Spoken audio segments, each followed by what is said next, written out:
पटना के high court ने बहुत बड़ी फैसला लिया और बिहार में लैंड रजिस्ट्री को लेकर के जो नए नियम लागू किए गए थे कि जिसके नाम से ज़मीन नहीं है वो ज़मीन नहीं बेच सकता है, इस नियम को फिलहाल के लिए रोक दिया गया है।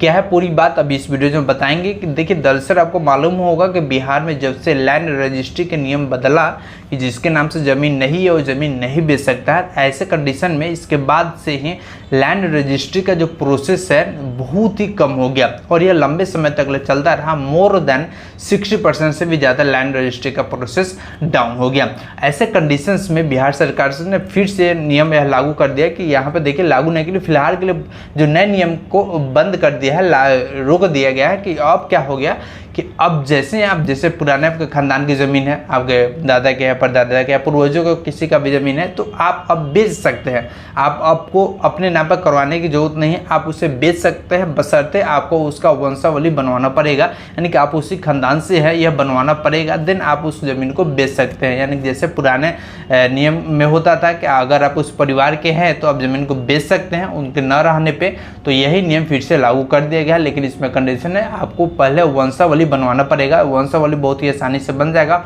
और बाकी जो लैंड रजिस्ट्री का जो प्रोसेस है सेम रहेगा, पुराने तरीके से ही रहेगा। तो आई होप सो यह जो नए नियम लागू किए गए हैं, जो यानी कि नए नियम को बंद करके फिर से पुराने नियम को लागू किए गए हैं, आपको पसंद आया होगा और आप आसानी से ज़मीन को बेच सकते हैं, किसी भी तरह का कोई दिक्कत नहीं होगी।